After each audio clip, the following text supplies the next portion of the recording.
A private jet sits on a frozen tarmac at dawn. Inside, a flight attendant is screaming at the one passenger on board.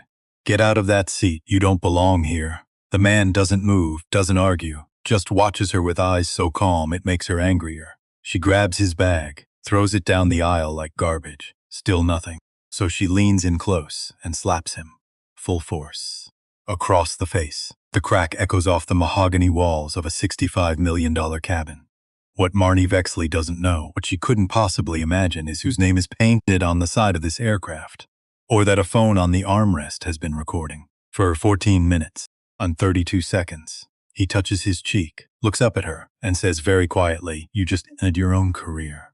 10 minutes, that's all it takes. The sound came first. Crack.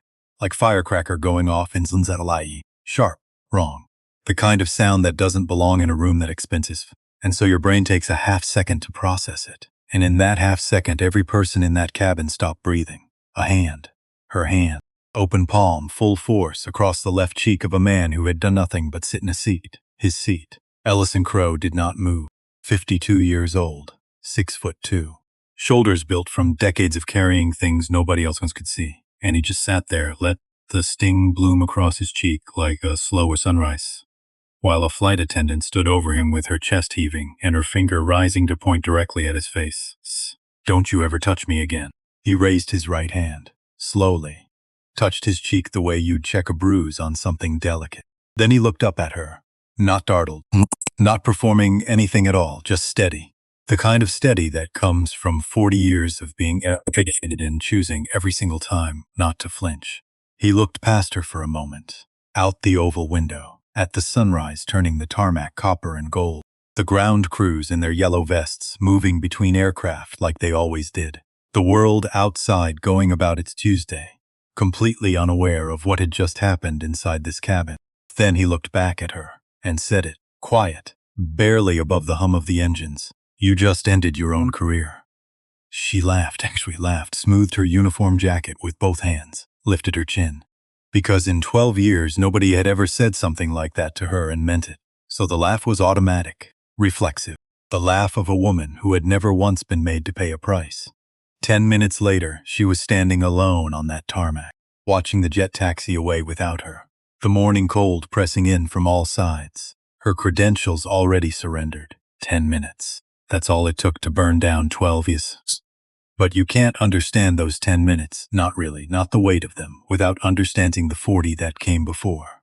So come with me, all the way back, West Baltimore. The kind of neighborhood where the streetlights flickered on a good night and stayed dark on a bad one. How houses pressed shoulder to shoulder like tired men leaning on each other to stay upright. Winters that climbed in through the walls and stayed until April no matter what you did. A boy stood on a corner at 5 in the morning, 13 years old, skinny as a fence post, canvas newspaper bag slung across his chest, heavy enough to pull one shoulder down. His breath made small clouds in the dark. His sneakers had a hole in the left toe that let the cold in, and he'd stuffed a folded piece of cardboard inside to slow it down. Every paper was a dime. Every dime went into a coffee can on the kitchen counter, and that coffee can was the difference between the heat staying on and going off. His name was Ellison Crowe. His mother's name was Odessa. Say it slow. Odessa Crowe. A name like a church bell, deep and clear. She worked nights in the laundry room at Mercy General Hospital. 12-hour shifts, sometimes 14, when someone called out sick and there was nobody else. She washed the sheets that had absorbed the worst nights of other people's lives. Bleach water up past her wrists. Steam so thick it was hard to see the woman across the folding table. And every morning she rode the 5:40 bus home, and when she walked through the door, her hands were red, cracked at every knuckle, split at the thumbs, so deep they sometimes bled into the dishwater. Hands that looked like they belonged to a woman 20 years older. Ellison used to watch those hands make his breakfast, eggs and toast, sometimes just grits with a scrape butter when the week had run long. She'd set the plate down in front of him and lower herself into the chair across the table, too tired to eat. Never too tired to watch him, like he was the only good thing the world had handed her, and she needed to make sure he was still there. One morning, he was maybe 13, that corner with the newspapers. He asked her why she always smiled at the bus driver, the mean one, the one who never acknowledged a passenger, never says good morning, just stared at the road and waited for people to sit down. Odessa set her coffee cup down, looked at her son across the wobbly kitchen table, looked at him the way she looked at things that mattered. Baby, she said, listen to me now. He listened. How you treat people who can't do anything for you. That's who you really are. Not your money, not your title, not what you're wearing. How you treat people who can't do a single thing for you. That right there is the whole measure of a person. 13 years old. He nodded. He understood the words. He didn't understand them yet. He would. Lord, he would. The scholarship letter came when he was 18. Full ride. Howard University. The envelope sat on the kitchen table while Odessa read it. Once, then again. Then a third time, holding the paper with both red hands as if it might disappear. She read it 4 times total, standing in the doorway in her church coat. And then she walked out to the front steps and sat down and cried into her apron. The neighbors came out, 2 of them, alarmed at the sound. Nothing was wrong. Nothing was wrong at all. For the first time in a very long time, everything was exactly right. The morning he left for Washington, she walked him to the bus station. Just the 2 of them. She was wearing that good coat, the one reserved for Sundays and important occasions. And she held herself straight the whole walk, even though he knew her feet hurt.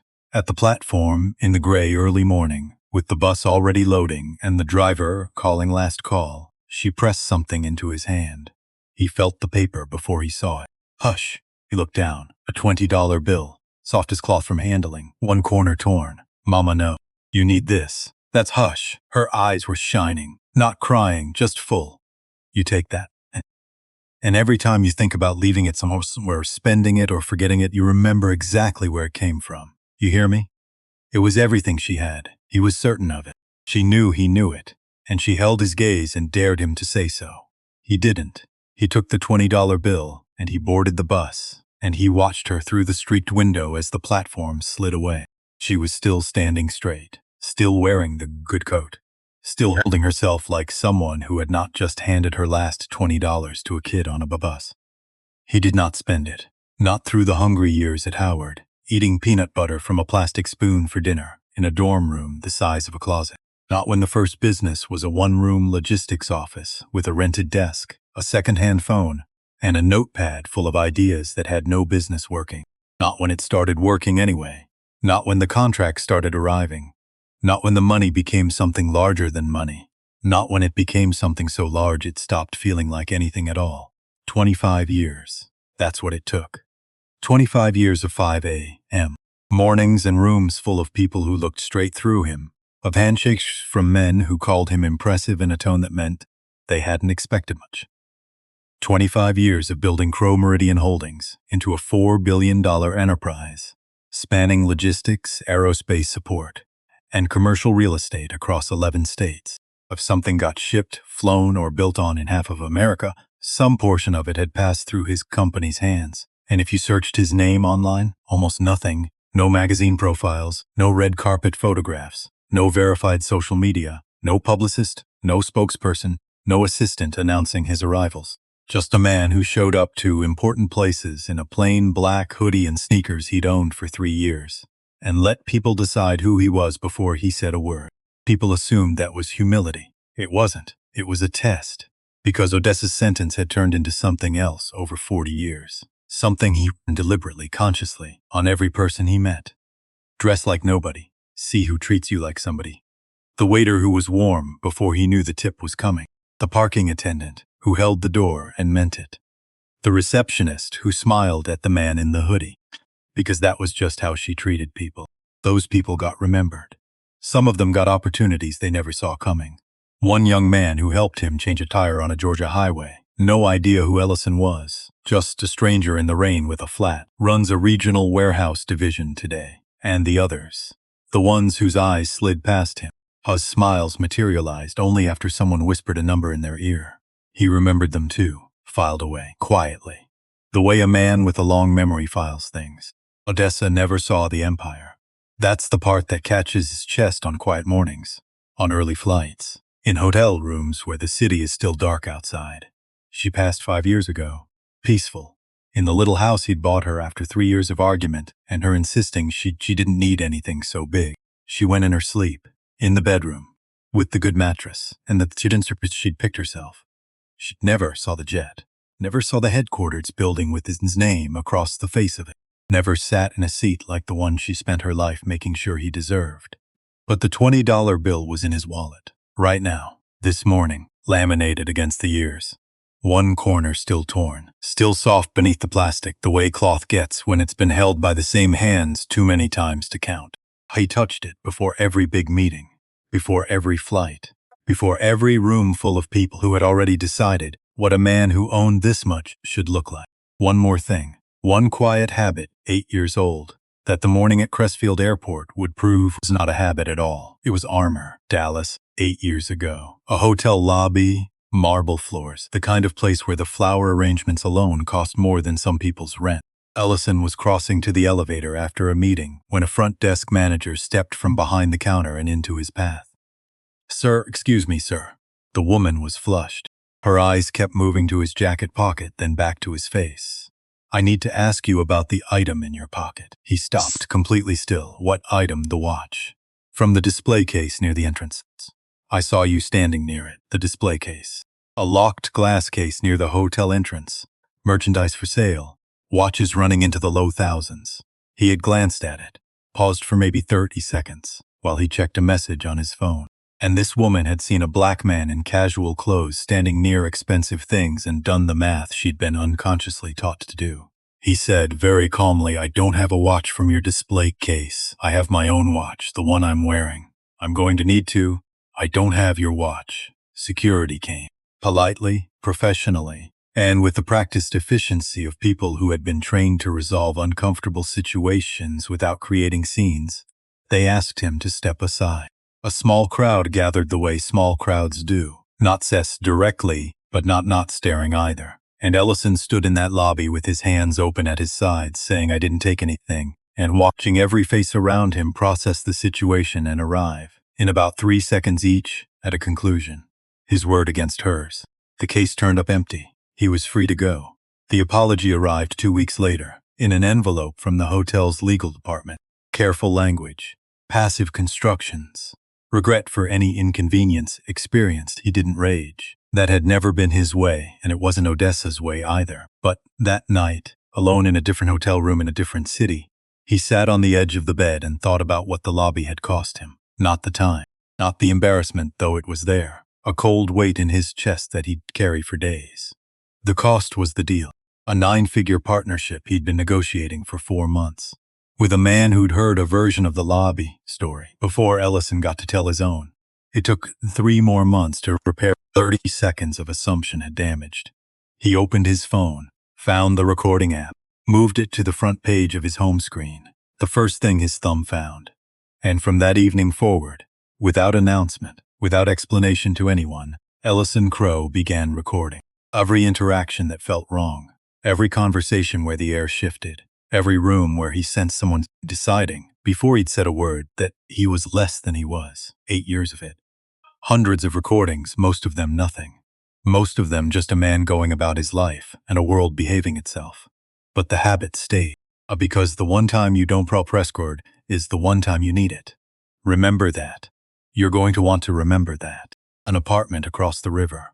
A phone ringing in the dark. Marnie Vexley slapped her hand across the nightstand, knocked over a water glass. Found the phone. Her voice came out flat and not awake. "What? Marnie, it's dispatch. Apologies for the hour. Rochelle's out sick. We need you on the Crestfield charter. Wheels up at 7. Silence. "Marnie? Are you joking?" "Not a question. That's not my rotation. I did back-to-backs all week. I was supposed to have today. Your senior crew within range. That's you or we delay the charter. This is completely. Briefing packets already in the system. Review the manifest before you board. Sorry again." The line went dead before she could answer. 44 years old. 12 years with Meridian Skyways, the charter management company that handled private jets for the kind of clients whose names appeared on buildings rather than leases. She'd worked her way up from the junior rotation to senior crew, and she wore those 12 years the way some people wear a title, visibly. Deliberately. Among her colleagues, Marnie Vexley had a reputation. The polite version was exacting. The honest version, the one passed in low voices in crew vans and passed off break-it rooms, was something with sharper edges, because there was a pattern. Most people who'd worked alongside her had noticed it, The way you notice a draft in a room. Not by looking directly at it, but by feeling it without wanting to. The greetings that changed temperature depending on who came through the door. The courtesy that appeared and evaporated based on factors nobody named out loud. 3 formal complaints in 12 years.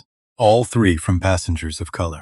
All 3 investigated by the same mid-level manager, a careful, unremarkable man named Thaddeus Grimsby, who had signed all 3 closures with the same 7 typed words.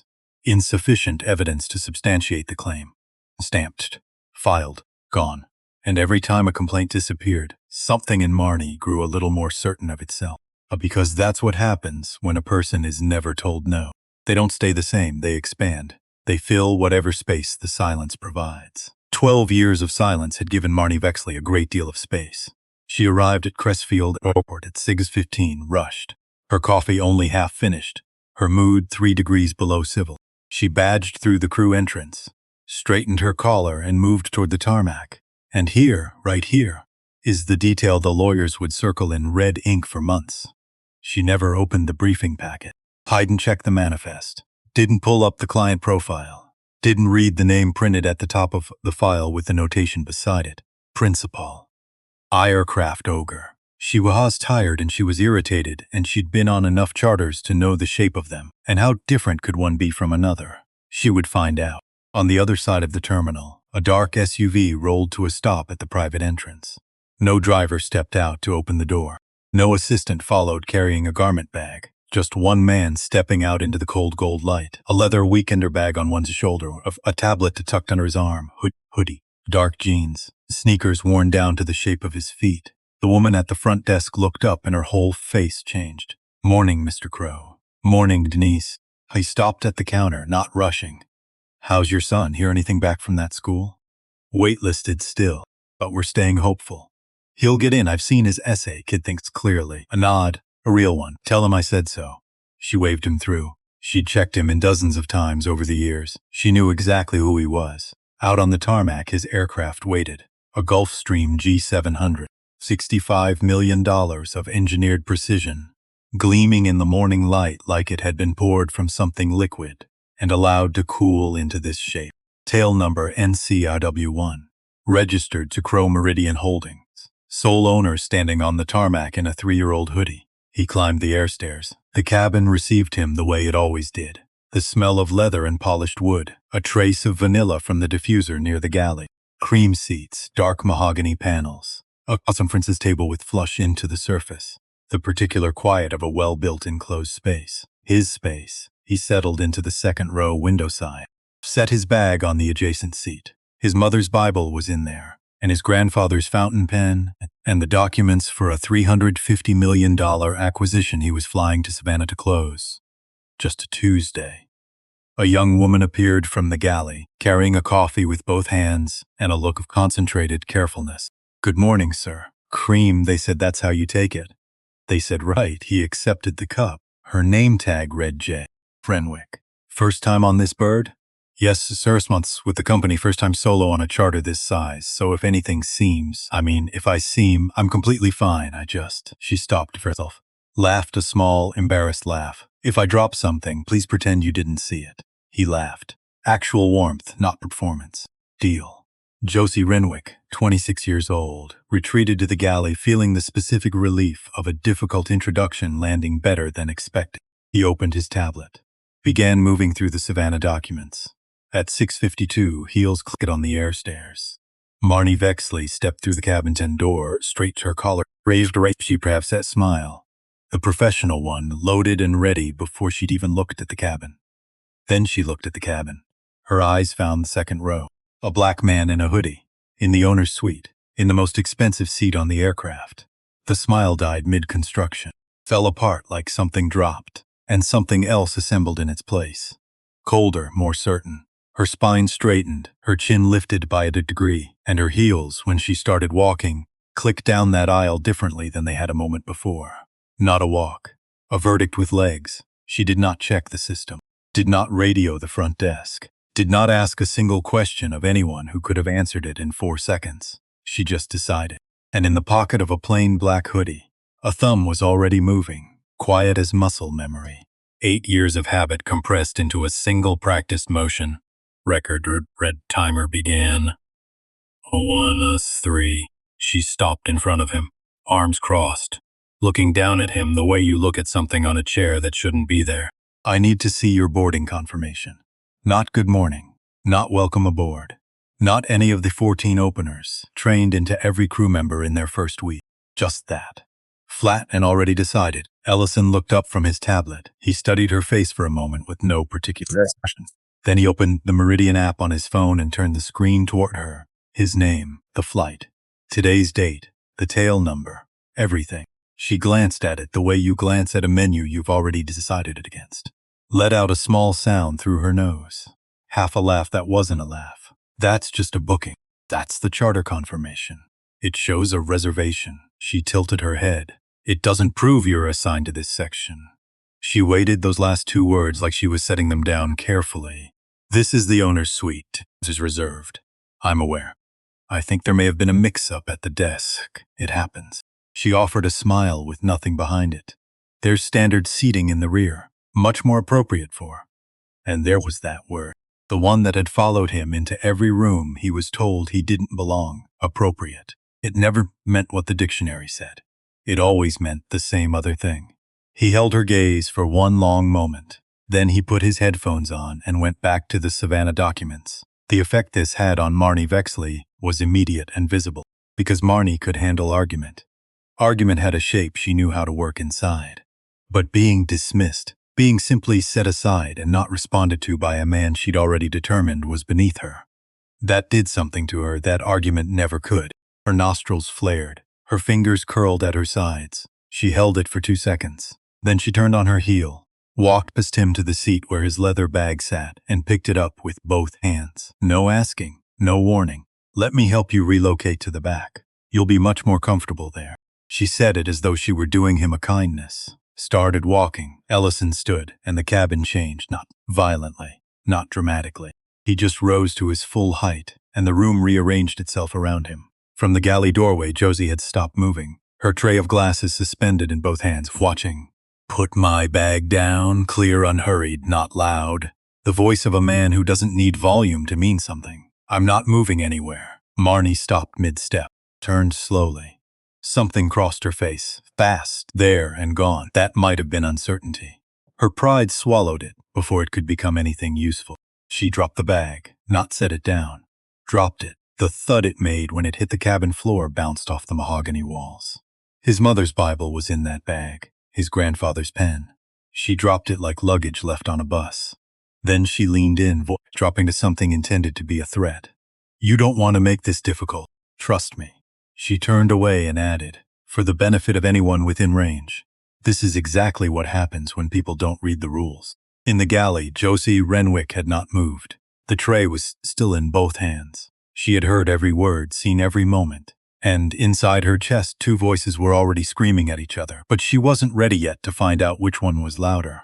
Marnie came back. Of course she came back. Her face was flushed now, blotchy above the collar, and the volume on. I'm going to say this one final time. You produce valid identification proving you belong in this section, or I am calling ground security and having you physically removed from this aircraft. Your choice. Ellison removed his headphones, slowly, folded them and set them on the armrest, right beside his phone, right beside the little red timer that had been counting for 9 minutes and 41 seconds. I would like to speak with your captain. You don't get to make demands on my aircraft. There it was again. Are a passenger. I am crew. I decide who sits where on this cabin, and I am telling you clearly, you do not belong here. Her finger toward the back of the plane. Move, or I make the call. He looked at her. He held her gaze the way a man holds it when he has already decided something, and is simply waiting for the other person to finish speaking. I'm not going anywhere. Do what you need to do. Something broke. Maybe it was the calm. Maybe it was the fact that he simply would not bend, would not perform embarrassment, would not shrink into the shape she'd already cut out for him. Maybe it was just the unbearable, unacceptable fact of him sitting in that seat on that aircraft and declining to be small. Her hand shot out fast, going for his headphones on the armrest, a confiscating motion. Quick and certain. Ellison pulled back. Pure reflex, the flinch of a person whose space has just been invaded. His hand caught her forearm on the movement. Brushed it. Barely a half-second of incidental contact. Marnie recoiled as if she'd touched a hot element. Stumbled back a full step, eyes going wide, mouth falling open in an expression of shock that arrived about a beat and a half too late to be genuine. And then she swung. Crack. The sound of it hit the walls and came back. It was the firecracker, the snapping branch, the sound that doesn't belong. Josie's tray tipped forward. One glass fell and shattered on the galley floor, and her hand went to her mouth, and she didn't move. Ellison's head had moved with the blow. The red was already starting on his cheek. He sat absolutely still for 5 seconds. 5 full seconds, which is a long time to wait in a room that's silent while Marnie stood over him, chest heaving, palm still raised. "Don't you ever put your hands on me." Her voice was shaking, not from fear, from rage. Rage of someone who had expected this to go differently. "I saw what you did. You grabbed me. I have every right to defend myself." She straightened her jacket, smoothed her hair with both hands. When she spoke again, it was a different voice entirely. Lower, soft, trembling in a completely different register, rehearsed and ready. "I'm calling security. You're getting off this plane. And when they get here, I'm going to tell them exactly what you did." She turned toward the intercom panel, and Ellison Crowe reached, deliberately 2 fingers, the motion of a man with nowhere to rush, into his pocket, pulled out his phone, set it on the armrest, face up. The screen was already on. The app was already open. The red Manas was counting. 1432. He looked at her. His voice, when it came, was barely above the hum of the aircraft's systems. Quiet enough that she had to lean forward slightly to hear it. "Everything you've said, everything you've done, the slap, the threat, the story you're about to tell security. It's all right here. A single tap on the screen. Audio and video. From the moment you started walking toward me. 3 seconds." She said to Hamilton. 1443s. Most people, when they discover they've been recorded, fold. They backtrack. They soften. They rediscover their manners with sudden urgency. It's remarkable, really, how quickly human decency can return. "There's evidence it was missing?" Marnie smiled. Not a nervous smile. Not an embarrassed one. A cold, finished smile. The smile of a woman who has been in difficult situations for 12 years and has never once lost. "Record whatever you want." Her chin came up. "When security arrives, we'll see who they believe. A senior crew member with 12 years of service and a spotless record." Her eyes went to his hoodie, his jeans, his sneakers. Or a man who forced his way into a section he has no business being in. She turned her back on him, walked to the intercom panel, pressed the button, and the voice that came out of her was a brand new person. Soft, frightened, fragile as paper, the trembling quality placed exactly where trembling would be most effective. 12 years of practice in the art of being believed. "Ground Ops, this is Senior Attendant Vexley on November Charlie Romeo Whiskey 1. I need security at the aircraft immediately. We have an unruly passenger in the owner's suite refusing to comply with crew instructions." A pause, a steadying breath in exactly the right place. He became physically aggressive. He grabbed my arm. "I feel unsafe. Please send someone now." She released the button, turned back to the cabin, reset her face. Professional, composed. A woman who had just done a difficult thing calmly. In the galley, Josie Renwick stood over a dustpan of broken glass with her hands shaking. Not from cold, from the weight of what she'd just witnessed. Every second of it.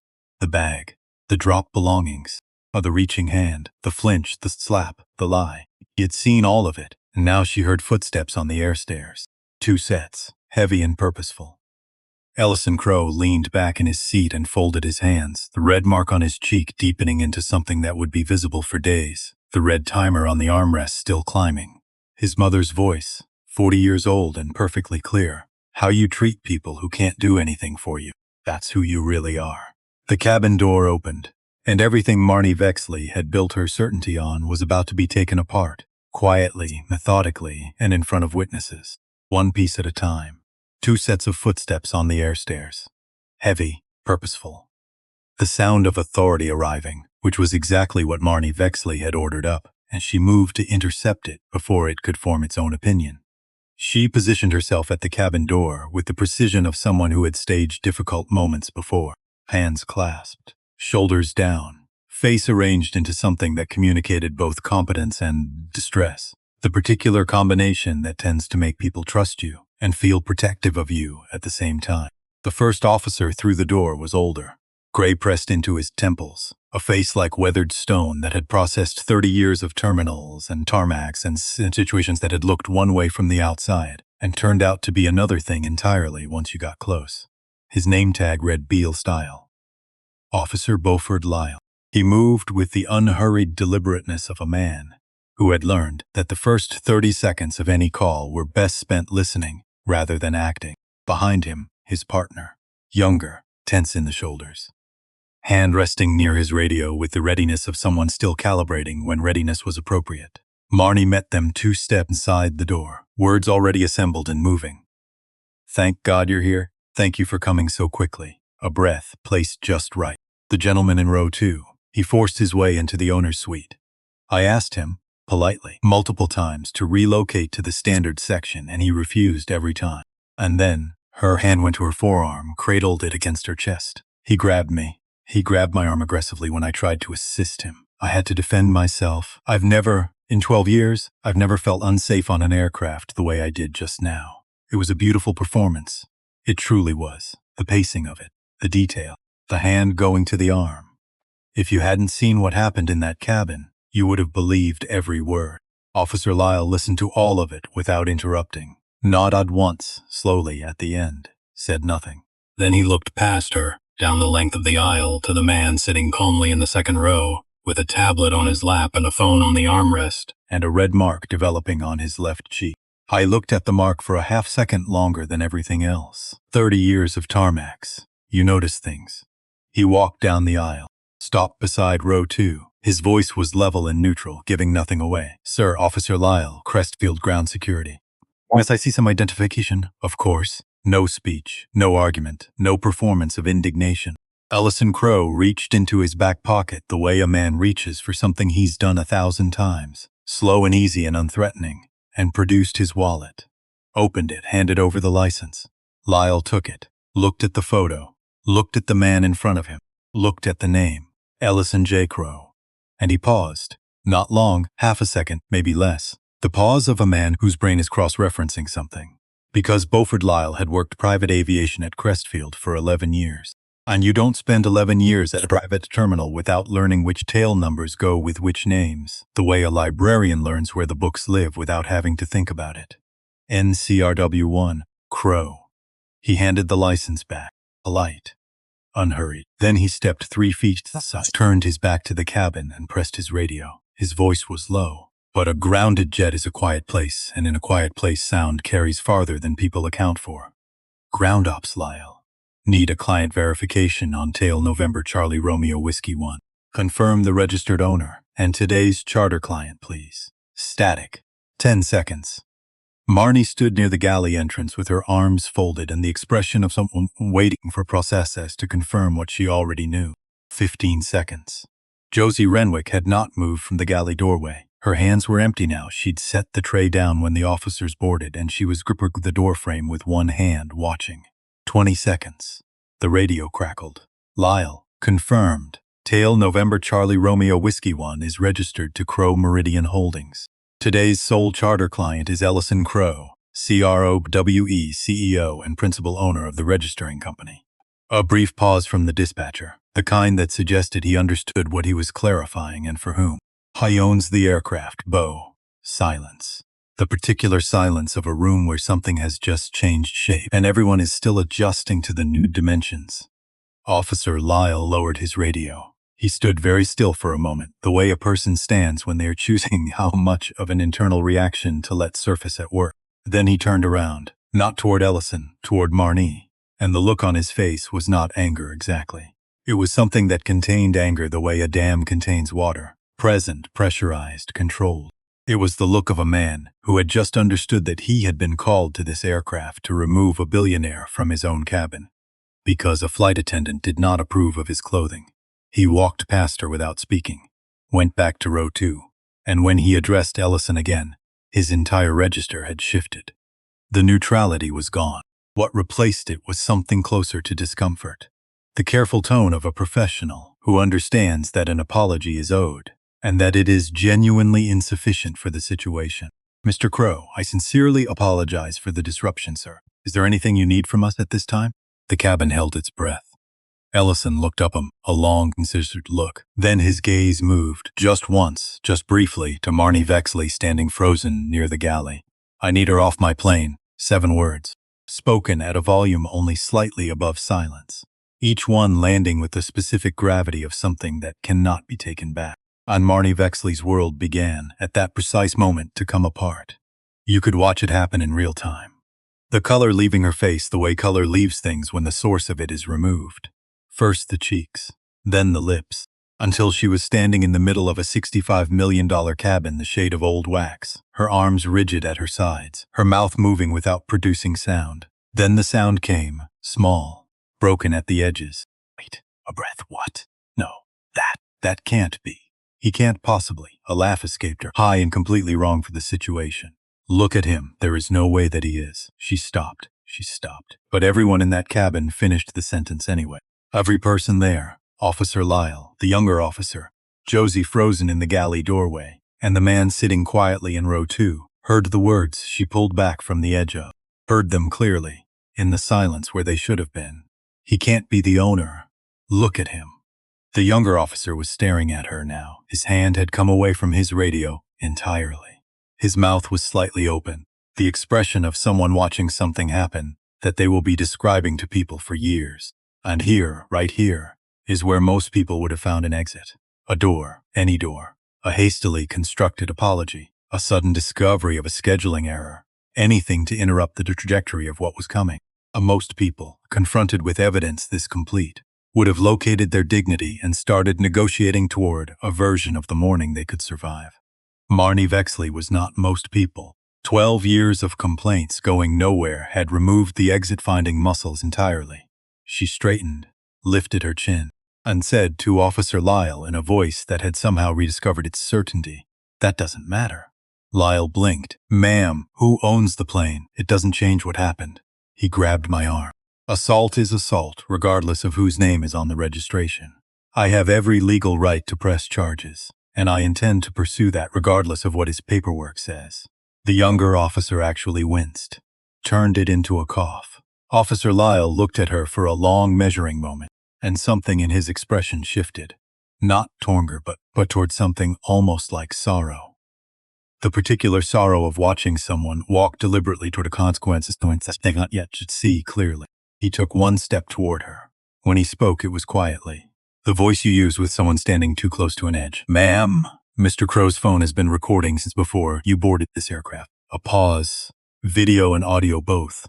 The timer on the armrest. Still counting. 14:51 now. 14:52. She looked at it. And this. Not the radio call, not the 7 words, not any of the rest of it. This was the moment when Marnie Vexley's certainty cracked down the middle. Because the recording was something she had not planned for.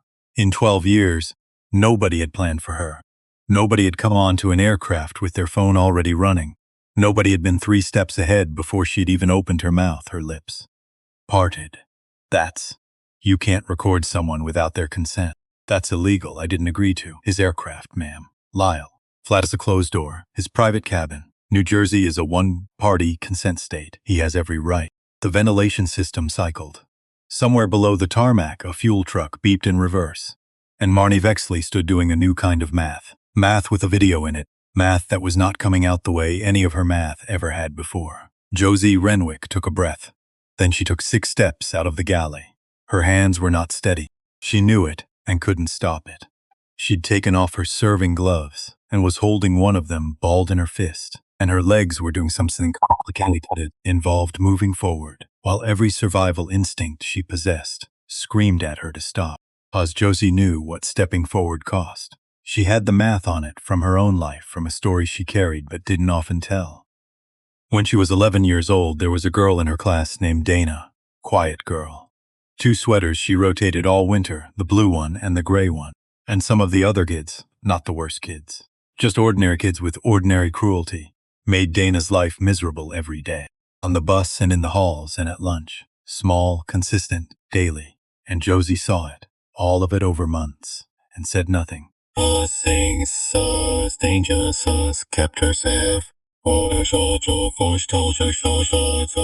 Allowed to keep doing nothing. Dana changed schools that spring. Josie never got the chance to say sorry.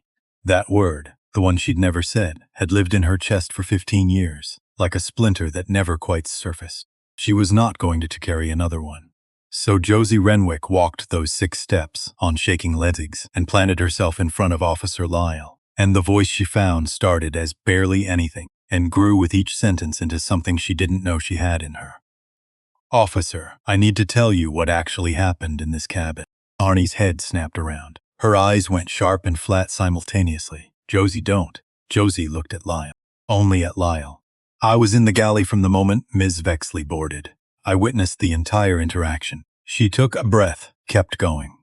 Mr. Crow was seated when she approached him. He showed her his booking confirmation on his phone. She dismissed it without properly looking at it. She picked up his personal bag from the seat beside him without asking permission and began carrying it toward the rear of the cabin. Josie, I am warning you. When Mr. Crow stood and asked her to stop, she dropped his bag on the floor. Josie's voice cracked on the word dropped. She pushed straight through it. She returned a second time, louder, and threatened to have him removed. He asked to speak to the captain. She reached for his headphones, his personal property, on his personal armrest, and he pulled back. That's it. That is the entirety of what he did. He pulled back because she was reaching into his space. The cabin was so quiet that the ventilation sounded like weather. He never grabbed her. He never threatened her. His hand made incidental contact with her arm because she was already reaching toward him. And then she slapped him. Josie's voice was shaking now, and she let it shake, because steadiness wasn't the point anymore. Truth was the point. Full palm. Opened. I dropped a glass. 2 seconds of silence. Then Marnie came off the wall, fast. 2 steps, finger rising, voice dropping into something low and venomous. You've been here 6 months. Each word bitten off separately. 6 months. You know nothing about how this industry functions, about seniority, about the way things work on a charter crew. And when this morning is over, I promise you, I make promises I keep. I will make absolutely certain that you never work another flight for as long as. That is enough. The voice came from the cockpit doorway. Captain Alaric Stroud had stepped into the cabin. 58 years old. Silver hair, close cut. A face that had spent 30 years navigating situations that required both authority and precision, and it showed in every line of it. His headset still hung around his neck from pre-flight checks. He had been the cockpit monitoring the security radio channel for the last 3 minutes, and 3 minutes had been more than sufficient. He looked at Lyle, then at Josie, then at the red mark on the face of the man who owned the aircraft he was responsible for flying. He looked at that mark for exactly 2 seconds. Then he looked at Marnie, Ms. Vexley.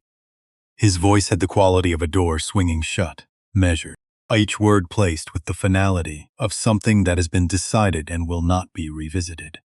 You are relieved of duty on this flight effective immediately. Collect your personal belongings. Have 60 seconds to deplane. Her mouth opened instantly. Captain, if you would just let me. That was not a request. I have 12 years with this company. I have rights under the union agreement. I'm entitled to 50 seconds. And that was the end of the conversation. You could see her searching his face for the thing she always found. The crack. The hesitation. The place where authority softened if you pressed the right way. 12 years of finding cracks. 12 years of knowing exactly which doors had given them.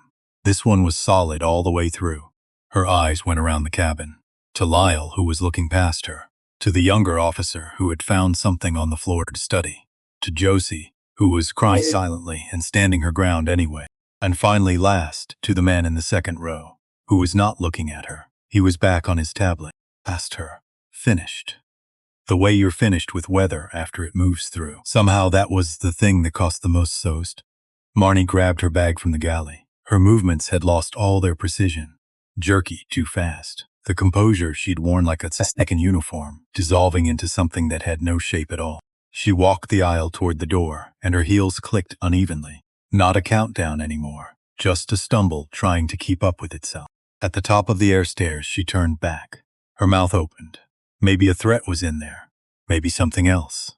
The world would never know what it was because Captain Stroud was already moving and the cabin door was already swinging. And what Marnie Vexley saw in the last second before it sealed was the back of Ellison Crow's head. Still, calm, unmoved. The door closed. The air stairs retracted. and Marnie Vexley stood alone on a concrete tarmac in the early morning cold, watching a jet prepare to leave without her, holding a bag that contained 12 years of seniority and credentials she was about to be asked to surrender. 10 minutes. From the crack of her palm to the click of that door. 10 minutes to burn down 12 years. The Gulfstream lifted off the Crestfield runway at 7:22 a.m. smooth as a note held without wavering. The engines climbed in pitch and the ground fell away and the thin shelf of morning cloud parted, and above it was nothing but blue in every direction. Inside the cabin, the quiet was different from the quiet before, cleaner, as if the air itself had been changed out. Josie Renwick appeared from the galley a few minutes after altitude stabilized, moving with the careful deliberateness of someone whose hands were still not entirely reliable. She was carrying a fresh cup of coffee, and the cup was making the faint sound of someone trying very hard to hold something steady. She stopped at row 2. Mr. Crow. Her voice was a small thing. "I'm so sorry for all of it." He looked up, and for the first time since she'd boarded this aircraft, his face was completely open. No steadiness being performed.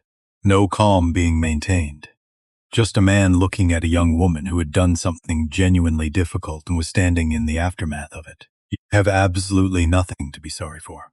He took the coffee from her carefully, making the transfer easy on her hands. "But you did back there. I want you to understand what that was. You saw something happen, and you told the truth about it in front of people who scared you. That's not a small thing." Her chin was doing something complicated. "I almost didn't." "I know." He held her gaze. "But you did. That's the whole distance between one kind of person and another." "You did?" She nodded fast, and got back to the galley before the thing building in her face could become something she'd need to explain.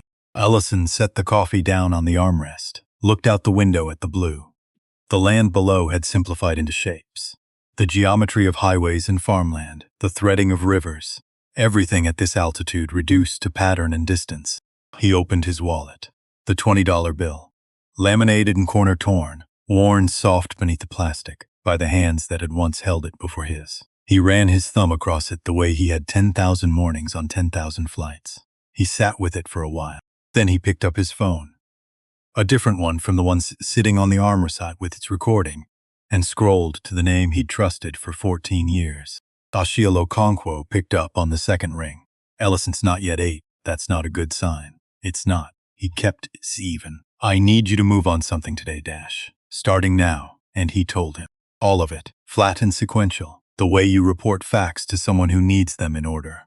The approach, the bag, the escalation, the slap, the fabricated intercom call, the recording running throughout. 14 minutes and 32 seconds. Dashiell Okonkwo, who billed at a rate that made most people's annual salary look modest and was worth considerably more than that, listened to every word without speaking. When Ellison finished, a long pause opened on the line.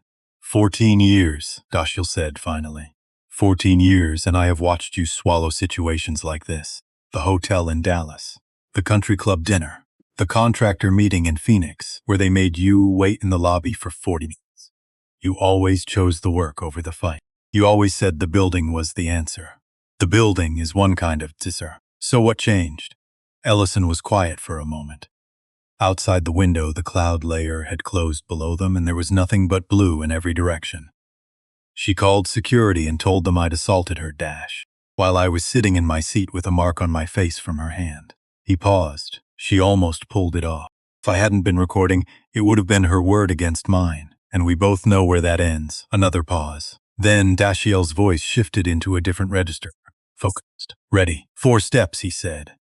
Tell me if you want all 4. I want all 4. 1. Formal assault complaint filed with Crestfield Airport Police before your wheels touch Savannah. Full recording attached as primary evidence. 2. The recording goes to Meridian Skyway's legal department today, with the demand letter requiring written response within 48 hours. 3. We demand her complete employment file. Every complaint, every closure, every signature, unfiltered. 4. A beat. We put them on notice that Crow Meridian is reviewing the charter management contract. $12 million a year. The anchor client. The number that underwrote a significant portion of Meridian Skyways' operational budget. Send all 4, Ellison said. Before I land, done. And Ellison. Dashiell's voice came down slightly. Don't let this one go. I wasn't planning to. The second call. He sat with the phone in his hand for a full 10 seconds before he dialed. Because there was one person whose hurt came back to him, whose weight he felt when things like this happened, and calling her meant saying it out loud to her. Cordelia picked up on the first ring. She always did when he was in the air. "Hey you, how's the Savannah weather looking?" "I don't know yet." A breath. "Ella. Something happened this morning before takeoff. I need to tell you," he told her, and the line went quiet for 6 seconds. He counted them. 27 years of marriage had made him fluent in Cordelia's silences, the way sailors learn to read particular formations of cloud, each one meaning something different, the shape of what was coming. This silence was a decision being made. When she spoke, her voice was ice wrapped in silk, a voice she reserved for things that genuinely mattered. "She put her hands on you. The lawyers are already on your face on your own airplane," and then she called security and told them you'd attacked. "Cordelia, I'm not talking about the lawyers, Ellison. I'll get there." Her voice dropped half a register, softer and therefore more serious. "I am talking about all the other times. The hotel in Dallas. The things you've walked away from because you decided. The work was the answer and the silence was the price. And you were big enough to absorb it." A breath. "You had a camera this morning. You had a witness who stood up. You had your name on the registration. And it still almost went the other way." He said nothing.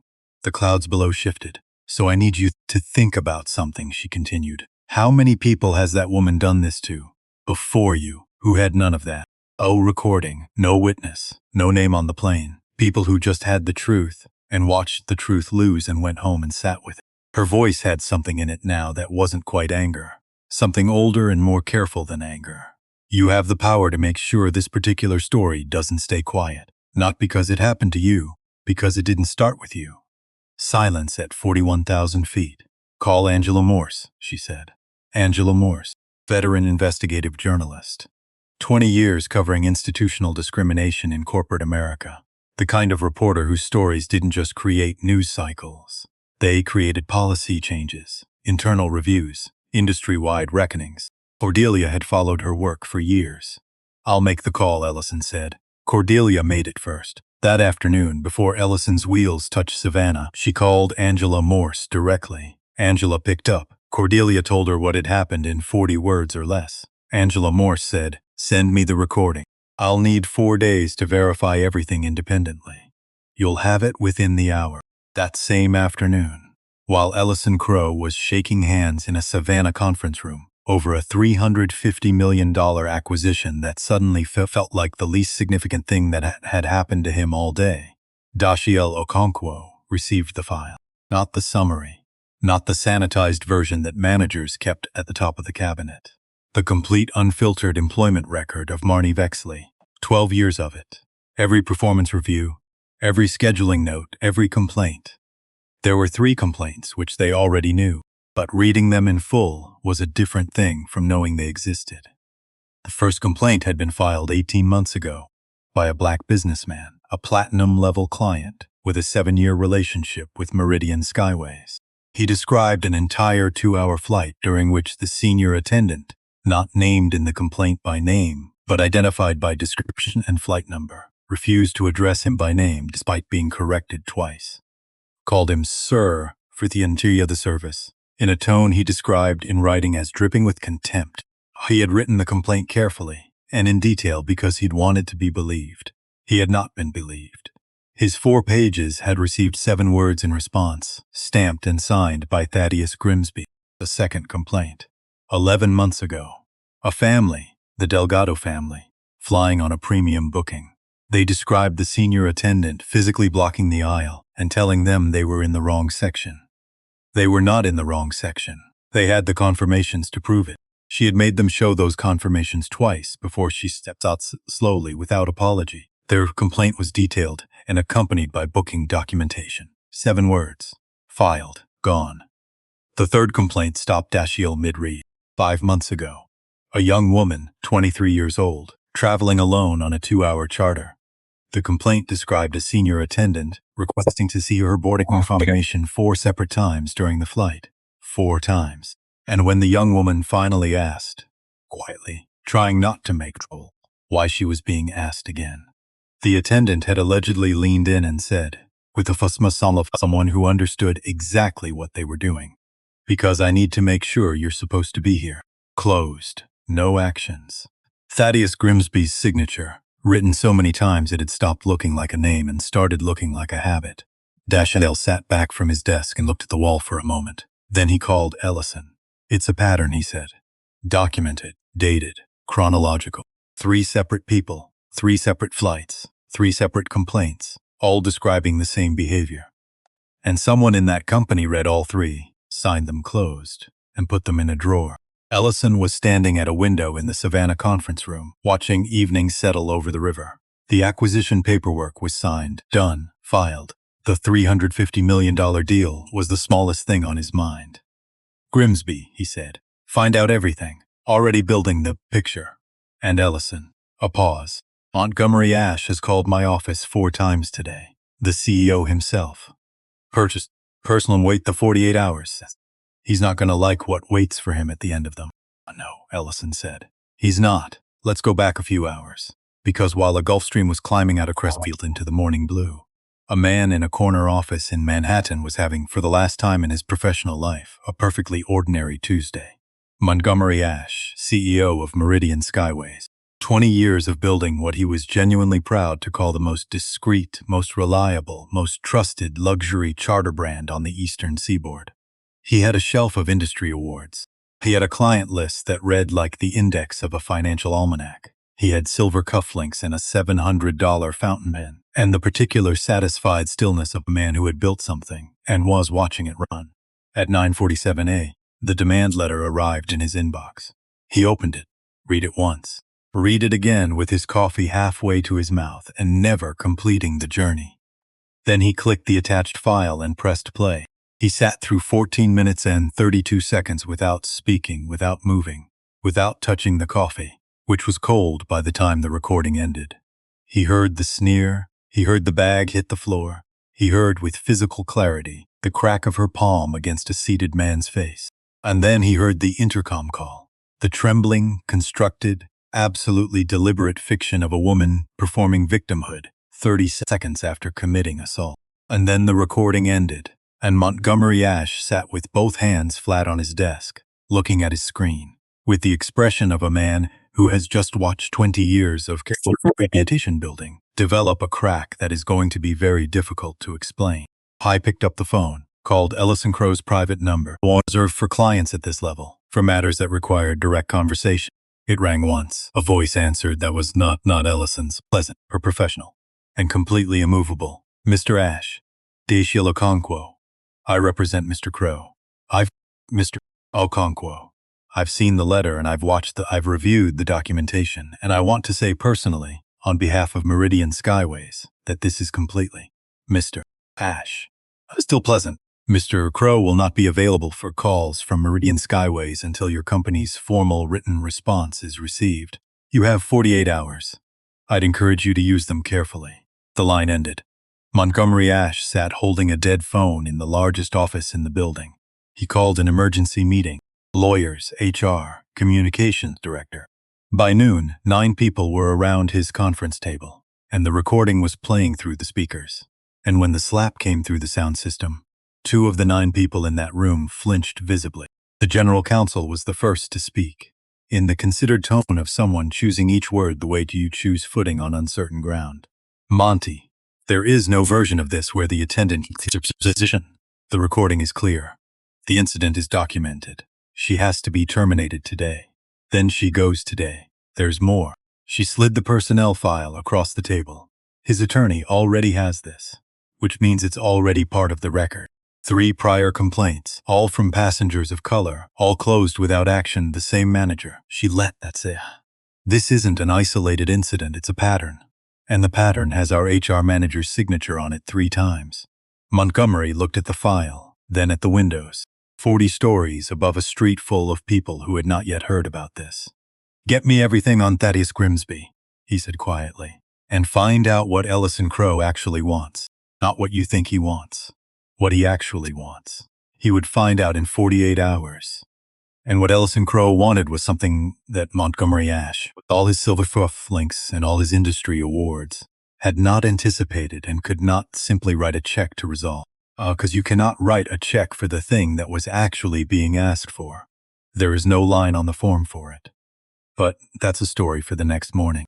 Because right now, across the river in a New Jersey apartment, a woman in her best blazer was rehearsing a speech she would never get to give, staring at an email with a subject line that read, "Mandatory meeting, 9 a.m. tomorrow, attendance required."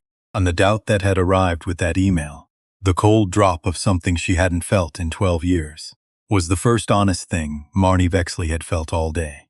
Tomorrow, the drop would become a flood. Angela Morse published on a Wednesday morning, 6 a.m. Eastern, before most people had finished their first cup of coffee, before the morning shows had their rundowns confirmed, before the aviation industry had any idea what was about to land on it. The headline was 11 words, slapped on his own jet. How one morning exposed years of hidden bias. Had spent 4 days on it. Not 4 days writing, 4 days verifying. She had the recording which Cordelia had sent within the hour of their phone call. She had Ellison's written consent to use portions of it. She had Officer Beaufort Lyle's incident report, obtained through a public records request, that took 48 hours to process. She had Captain Alaric Stroud's written statement confirming that Marnie Vexley had boarded without reviewing the flight manifest, a direct violation of Mid-Eastern Skyway's own standard operating procedure. She had Josie Renwick on the record. Josie had agreed to speak within 20 minutes of Angela's first call and had said everything she said in that cabin, again in the same order, without wavering on a single detail. Angela had interviewed her twice to be certain. She had reached out to Marnie Vexley for comment. Marnie had declined. She had reached out to Meridian Ensklay's communications office for comment. They had responded with 3 sentences about their commitment to inclusivity and their ongoing review of the incident, which is the response that organizations produce when they have lawyers and no good options. Angela had also, through a source inside Meridian's HR department who asked not to be named, obtained the personnel file, the 3 complaints, the 3 sets of 7 words, Thaddeus Grimsby's signature 3 times above the same phrase. She did not publish the full file. She published what mattered, the pattern, the dates, the fact that 3 separate human beings had raised their hands in the proper channels, through the proper forms, and been told, in effect, "We don't believe you enough to look further." The article was 4,000 words. I had included a 60-second audio clip from the recording, enough for readers to hear Marnie's voice telling Ellison to move, enough to hear the crack of the slap, enough to hear the intercom call that followed. Ellison had reviewed the clip selection personally and approved it. He had not approved anything longer because he was not interested in spectacle. He was interested in record. By 8 a.m., the article had been read 200,000 times. By noon, 1.4 million. By the end of the first day, the number had crossed 6 million, and every major platform was carrying it. And the 60-second audio clip was being shared in ways that Angela's publication had no mechanism to track or count. By the end of the second day, 11 million. By the end of the 4th day, the number was past 14 million and still climbing. And it had stopped mattering because the story had moved out of the category of viral content and into something older and slower and more durable. It had become the kind of story that gets cited, that gets referenced in other articles, that gets brought up in corporate boardrooms, not as news but as example, because the recording was not ambiguous. There was no reading of it that produced a different conclusion. You could not watch it and argue about what happened. You could only watch it and decide you thought about what happened. And most people, across every platform, across every demographic that the analytics departments were tracking in real time, were deciding the same thing. The comments were overwhelming and one-directional in a way that surprised even people who had been watching this kind of story for years. Not just from Black audiences. Not just from people with personal experience of what the recording showed. From everyone. From people who said, "I have never experienced anything like this and I am furious anyway." From people who said, "I have experienced exactly this and I have never seen it documented." From people who did not leave comments on things and left one for this. Because the recording did not leave room for the debate that usually fills the space around stories like this. The debate that begins with, "But what if?" and "Maybe he and we don't know the whole story." The recording was the whole story. 14 minutes and 32 seconds of it. and 60 of those seconds were enough. The hashtag that emerged on the second day. Not organized, not coordinated. Just the way certain phrases catch and spread when enough peppy reach for the same words at the same moment was simple. His own plane. 2 words that contained the whole irony of it. The thing that made this story land differently from stories that were equally true but harder to picture. Not just that it happened there. That the woman demanding he leave was standing on property that belonged to him. That her uniform, her position, her authority in that cabin existed because of contracts that his money funded. That she had looked at all of that and seen instead a man who didn't belong, his own plane. It trended for 3 consecutive days. Cable news ran segments. Morning shows played the clip. Podcasters spent hours on it. A professor of organizational behavior at a business school wrote a piece about the psychology of assumption that was cited more than the original article. And in all of that noise, in all of that attention, the man at the center of it gave no statement. No interview, no social media post, nothing, just a recording and a lawyer, and 3 demands that a company had already signed. The aviation industry noticed. It always notices when a story has a dollar amount attached to it, and this one had a large one, $12 million a year. 1 client, terminated in a week. The trade publications that covered private aviation and luxury charter services ran the story not as a discrimination story, but as a business story, which meant it reached an audience that might otherwise have scrolled past it. The headline that one of those publications chose was the one that followed the story longest, the $12 million slap. And that headline, more than any other element of the coverage, was what caused 2 additional Meridian clients to make phone calls to their own attorneys in the 3 weeks following the article's publication. Not because they had experienced anything directly, but because the headline made a calculation visible that business people understood immediately.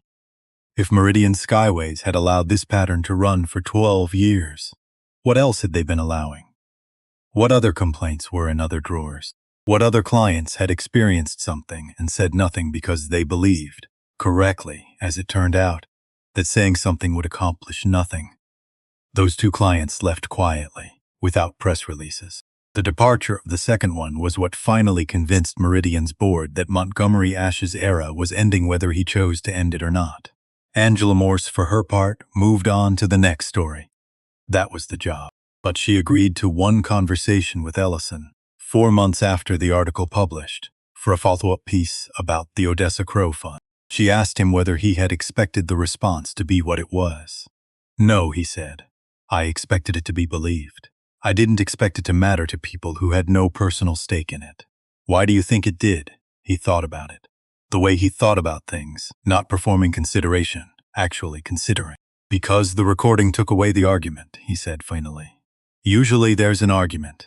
Usually there's a version where you can decide who to believe based on who you already trust. This one didn't give people that option. They heard exactly what happened.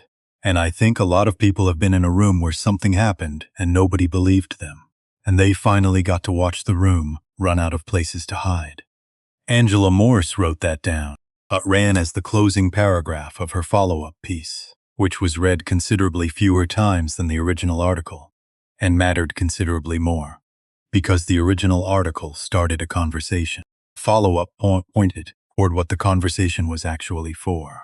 And by the time that piece published, the Odessa Crow Fund had been opened for 6 weeks and had already taken on 31 cases, 12 of which had been open for longer than a year in other systems that had not resolved them. 31 people who had raised their hands. 31 stories that had been heading toward a drawer. Redirected. 9 a.m. sharp. Marnice walked into Meridian Skyways headquarters in her best blazer, the charcoal one, the one she wore for evaluations and awards ceremonies, and the kind of meetings where presentation carried weight. She had her speech folded in her purse, organized by point. Union protections first, then the self-defense argument, then the 12 years of service and the spotless evaluations, and the fact that one recording taken out of context could not possibly represent a career of this length and distinction. She had practiced it in the car. Twice. The meeting lasted 4 minutes. 3 people at the table. None of them smiled. A manila folder sat in the center of the table, like something that had already made up its mind. The general counsel, A woman with the expression of someone who had spent the weekend watching a 14-minute video multiple times from multiple ong. Open the folder and read from the top page without looking up. Terminated. For cause. Effective immediately. Not suspended. Not placed on leave pending investigation. Not reassigned pending review. The vocabulary was precise and had been chosen by 3 attorneys who had each used it before. Terminated. Marnie's prepared speech dissolved before she could reach for it. 12 years. Her voice came out thinner than she'd expected. I've given this company 12 years. The recording shows you striking a client. The counsel did not look up from the page. It shows you filing a false report to airport security, in which you stated that the client had grabbed you aggressively. Those statements are directly contradicted by the video, by the eyewitness account of the second flight attendant, and by Officer Lyle's incident report. He made contact with my arm. I felt threatened. I had every right to Mrs. Vexley. Now she looked up. We watched it frame by frame. 3 attorneys, 3 screenings, the same conclusion each time. A pause that had no give in it. Please surrender your credentials to security on your way out. Our personal belongings will be couriered to your home address within 5 business days. And that was the entirety of the conversation. 12 years. A cardboard box. A long walk to the parking structure past 100 windows, and behind every one of them, people who had already seen what was on that phone. She drove home with the box in her passenger seat, and the speech still folded in her purse. 3 floors up in the same building, in a smaller conference room with no windows. A different meeting was just getting started. Thaddeus Grimsby arrived at 9:15, which was 5 minutes late because he had not been told what the meeting was about, and had taken extra time with his tie. He was a soft man in the specific way that some institutional careers produce. Not unkind exactly, but so thoroughly shaped by the path of least resistance that he had stopped noticing he was on one. He sat down. The personnel file was open on the table in front of him. His own signature visible on all 3 closure forms, the ink as familiar as his handwriting on a grocery list. Mr. Grimsby. The HR director's voice was neutral, not hostile. The tone of someone collecting information rather than delivering a verdict, though the verdict was already written. Walk us through your investigations of these 3 complaints. Silence. Take your time. Your interview notes, witness statements, follow-up actions. Walk us through them. Thaddeus Grimsby looked at the file. At his signature 3 times, at the 7 words above each one, and said nothing, because there was nothing to walk through. No notes existed because no interviews had been conducted, no witness statements because no witnesses had been contacted, no follow-up actions because the complaints had been received, read, signed, and placed in a drawer in the time it took to drink a cup of coffee. Not from malice. That is the part that matters most and is hardest to hold. Not from hatred. Not from calculated cruelty, not from any particular animus toward the 3 people whose words he had erased with a rubber stamp and 7 typed words. From convenience, from the institutional ease of deciding that these things work themselves out, that a complaint without a witness is a complaint without a case, that the path of least resistance runs through the filing cabinet and not through the hard conversation, from silence choosing itself, the way it always does, when nobody makes the other choice. By 11 a.m., Thaddeus Grimsby was on administrative leave. His keycard had been deactivated before he reached the lobby. He would never return to that desk, and here is the truth of it, spoken plainly enough that it lands where it needs to land. Marnie Vexley threw the slap, but Thaddeus Grimsby built the runway beneath her feet. Every complaint he buried was a message sent to her nervous system. You can. Nobody will stop you.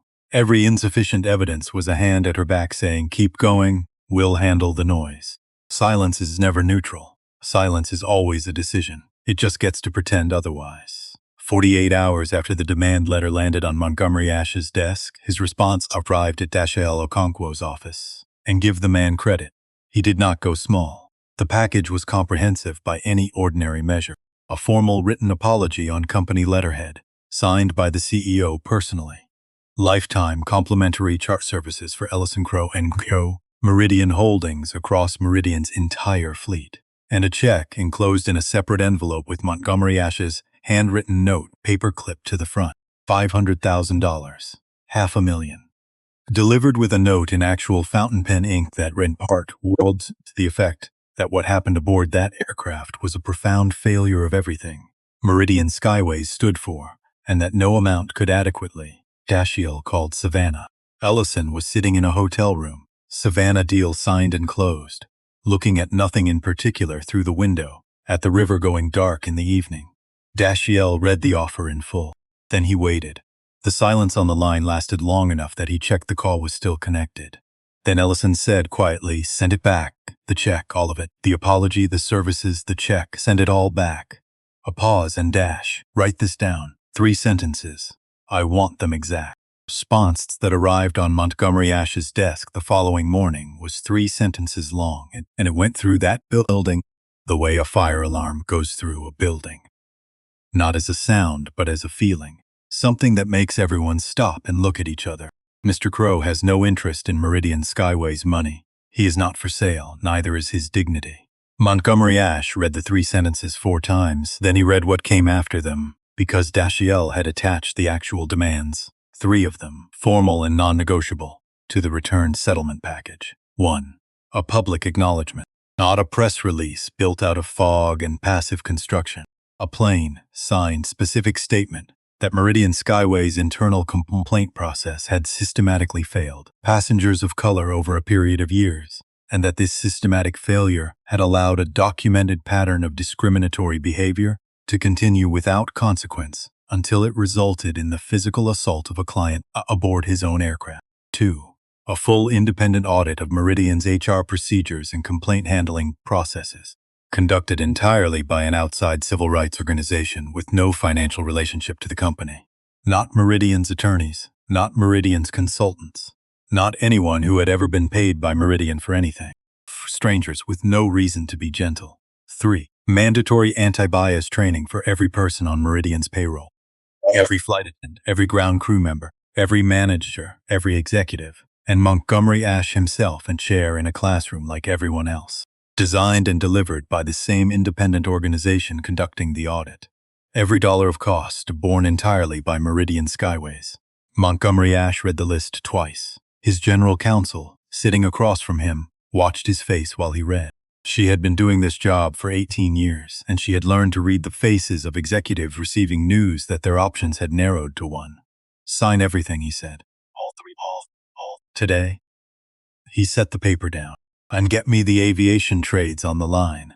We're going to need to get ahead of whatever comes next." He signed within 48 hours. No negotiation, no modifications, no requests for adjusted language. Because he had watched the recording, and he understood something his own lawyers kept finding careful ways to see without quite saying it directly. There was no other side of this story. There was only the story.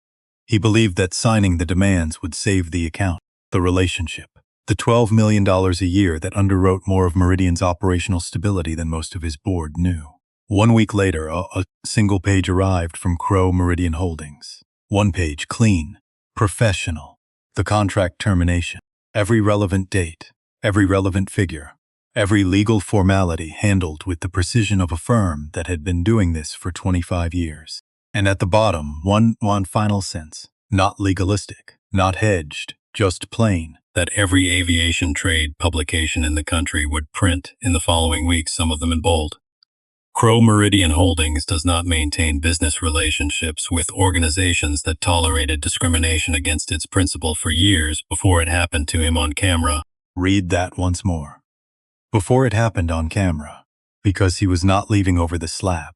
He was leaving over the drawer, the one that held 3 complaints from 3 people who had raised their hands and said, "This is happening to me," and watched those words disappear under 7 typed words and a manager's signature. Trust, once it learns what was in the drawer, does not return for an apology and a personal note on quality stationery. The fleet transferred to a competitor within 2 weeks, a company with a documented, independently verified track record on equity and accountability in crew conduct. The transition was handled without drama. Meridian's stock dropped 8% in a single trading day. Financial analysts described it as a self-inflicted reputational injury. Aviation trade publications ran it on their front pages, and across every platform where the story was being discussed. One phrase kept appearing, coined by a business journalist who had been covering the aviation industry for 2 decades. and had never written anything that spread quite this fast. The $12 million slap. The county prosecutor had watched the recording. She had watched it once through, without stopping, on a laptop in her office with the door closed. Then she had watched it a second time, pausing at specific moments. Then she had called her deputy in, and they had watched it together. And at the end of it, her deputy had said nothing for about 15 seconds, then said, "To charge simple assault for the recorded striking of a seated client who had made no aggressive movement toward the attendant, filing a false report for the intercom call to ground security in which Marnie Vexley stated that the client had grabbed her arm aggressively, a statement directly contradicted by video evidence, eyewitness testimony, and the incident report filed by Officer Beaufort Lyle. Marnie's attorney pushed for a plea arrangement within the first week. Reduced charges, community service, no criminal record, something quiet, something that acknowledged wrongdoing without attaching permanent consequences to it. The DA's office declined, so it went to trial. 3 days. It could reasonably have been 3 hours given the evidence, but the law has its own rhythm and its own requirements, and those requirements were followed. Day 1. The prosecution played the recording, all of it, 14 minutes and 32 seconds, projected on a screen large enough that every person in the courtroom could see the cabin, the seats, the face of the man in the hoodie and the face of the woman standing over him. Unedited, uncut, starting from the moment the heels clicked down the aisle and ending with the red timer counting past 14 minutes on the armrest. The courtroom watched in complete silence. 12 jurors. Alternates behind them. The judge. The gallery. Packed with reporters and members of the public who had arrived early enough to get seats and stood along the back wall when the seats ran out. Everyone in that room silent for 14 minutes and 32 seconds. When the sneer came through the speakers, 2 jurors shifted in their seats. When the bag hit the floor, one older woman in the second row of the jury box closed her eyes briefly and opened them again. When the crack of the slap came through the courtroom speakers, a sound traveled through the gallery. Not quite a gasp, something more involuntary than that. The sound a room makes when something hits it. And then the intercom call. That voice, sliding down into something soft and trembling and fragile. 30 seconds after the slap, 30 seconds after the lie about being grabbed had been manufactured and deployed. And everyone in that courtroom heard what the recording made unavoidable. The distance between the voice on the intercom and the woman who had just been standing over a seated man with her palm raised was not a distance of distress. It was a distance of calculation. A slap can be a moment of madness. Courtrooms understand moments of madness. They have procedures for moments of madness. But that voice was not madness. That voice was a plan. Day 2. How Josie Renwick took the stand. 26 years old, in a navy dress that her mother had helped to select, because her mother had said you want to look like someone a jury believes. And her mother had been right. Her hands gripped the rail of the witness box, the way hands grip things when the body is doing something the nervous system is arguing against. She told it. All of it. In order. On the exact sequence she had stood in that galley and witnessed it. From the moment the heels clicked onto the cabin floor, to the moment the glass left her hands and shattered. Each detail specific. Nothing added, nothing softened. The kind of testimony that sounds like what it is. A person telling the truth which has a particular texture that is different from a person telling a story. The defense attorney came at her the only way that was available to him. Mrs. Renwick, at the time of this incident you had been employed by Meridian Skyways for approximately 6 months. Is that correct? Yes, sir, and Ms. Vexley had 12 years of seniority. She had the authority to influence your scheduling, your assignments, your evaluations, your future with the company. Yes, sir. In fact, she told you exactly that. In front of the responding officers. Yes, sir, she did. The attorney paused, letting that sit. So you had a significant personal and professional incentive to say whatever would protect you from her retaliation. Isn't that correct? Josie looked at him steadily. I had an incentive not to say anything at all, sir. Saying what I said was the thing that put me at risk. A ripple through the gallery. The attorney shifted direction. Were you afraid of losing your position? And Josie looked at him, then past him briefly to the second row of the gallery, where a broad-shouldered man in a very good suit sat watching. Potter. People who had been in that courtroom would describe the look she gave as the look of someone who had already paid the price for something and found it was worth it. Sir, I was genuinely terrified. Her chin came up by a degree, but I was more afraid of who I'd be if I stayed quiet. No further questions, the attorney sat down. Day 3. Marnie Vexley took the witness stand in her own defense. Against, one must imagine, the increasingly exhausted advice of her counsel, who had spent 2 days watching a courtroom full of people watch a 14-minute video and had developed a specific understanding of his client's situation. She had been prepared carefully. Stay composed, stay sympathetic. Acknowledge that the morning was chaotic, that emotions ran high, that she wished she had handled things differently. Express genuine remorse for the physical contact. The preparation lasted 4 minutes into cross-examination, because the prosecutor was a patient woman who understood that the most effective approach to certain kinds of testimony was not confrontation but geography. She walked Marnie very gently through the morning. The dispatch call at 4:47. The rushed arrival at Crestfield. The boarding without reviewing the manifest. Small confirmations, each one reasonable on its own, each one placing a stone. And when they were far enough out into the water that the shore had become a suggestion, Mrs. Vexley, her voice was even, almost kind in its evenness, help the jury understand one specific thing. You boarded that aircraft. I walked into the cabin. You saw Mr. Crow seated in the owner's suite of his own airplane. A pause. Why did you assume he didn't belong there? The courtroom went still, not quiet, still. The particular stillness of a room that has been waiting for a specific question and recognizes it when it arrives. Mrs. Vexley? The booking confirmation only showed. You've already testified you barely looked at the confirmation. My question is about your assumption before you looked at anything. Patient, unhurried. Why did you assume he didn't belong in that seat? And Marnie Vexley opened her mouth. He didn't look like. Stopped. The courtroom held its breath. He wasn't dressed like someone who stopped again. And she never finished the sentence. She stood in that witness box with 12 jurors looking at her, the judge looking at her, the packed gallery looking at her, the prosecutor standing very still and looking at her, and the end of her sentence filled every cubic foot of that room anyway. Because you did not need to hear the rest of it. You had heard it the moment she stopped. The words she swallowed were more present in their absence than they would have been spoken. He didn't look like he belonged there because he was black. The prosecutor let the silence sit. 5 full seconds, which in a courtroom is a long time to let something exist. Then, quietly, no further questions, Your Honor. The jury deliberated for 88 minutes. They came back with 2 verdicts. Guilty, simple assault. Guilty, filing a false report. The judge sentenced Mia Vexley to 18 months of probation. 200 hours of community service, to be completed at a civil rights education center. The judge specified this while looking at her over the top of his glasses with an expression that communicated he had chosen the location deliberately. A $15,000 fine and a permanent criminal record that would appear on background checks for the rest of her working life.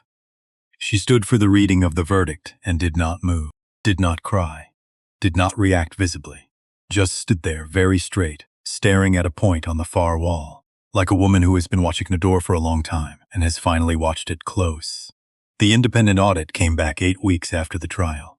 Meridian had agreed to make it public. They honored that agreement, and honoring it cost them more than signing it had, because the audit was conducted by people with no interest in softening what they found. Systemic failure. That was the language. A documented pattern of inadequately investigated complaints concentrated among Black and Latino clients. No accountability structure at the supervisory level. A culture of institutional silence, enabled floor by managers rewarded for making noise disappear rather than addressing its source. 3 additional Meridian employees were terminated. Thaddeus Grimsby was fired for cause, severance voided.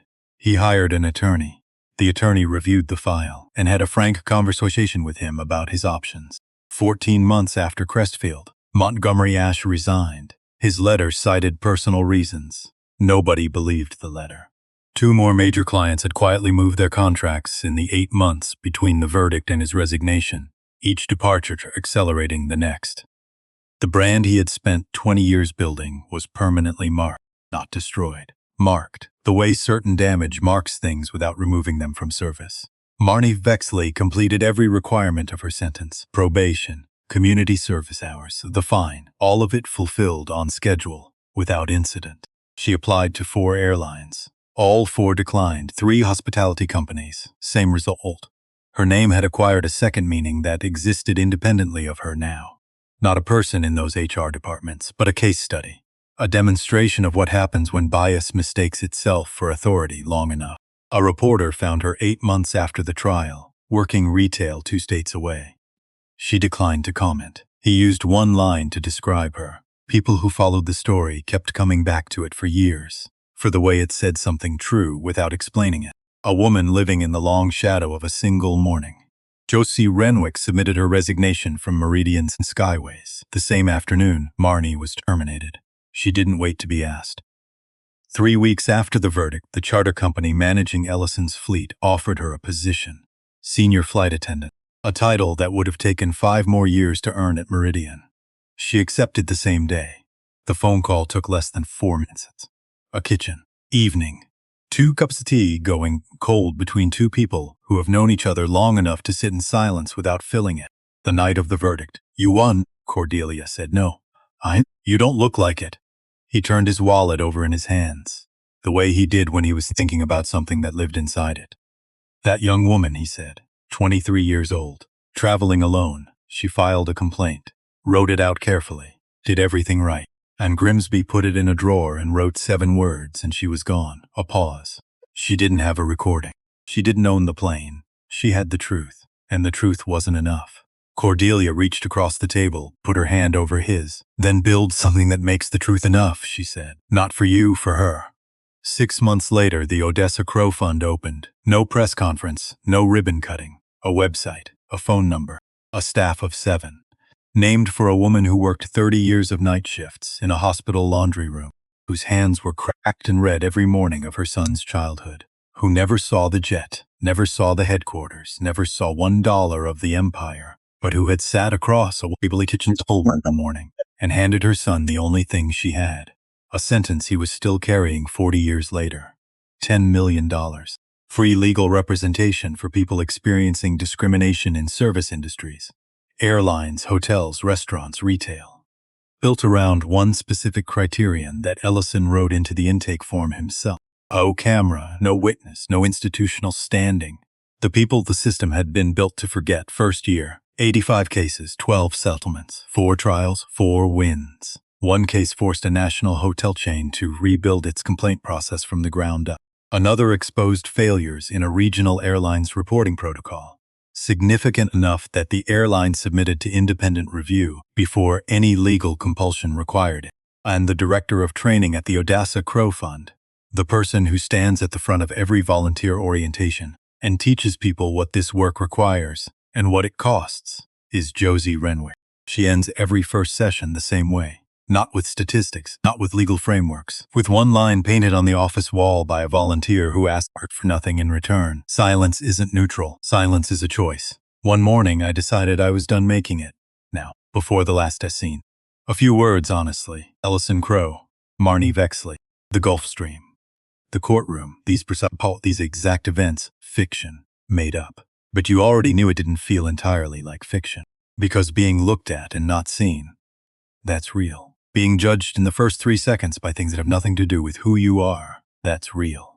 Filing a complaint and watching it disappear under 7 words. For millions of people, that is a Tuesday. And the other parts are real too.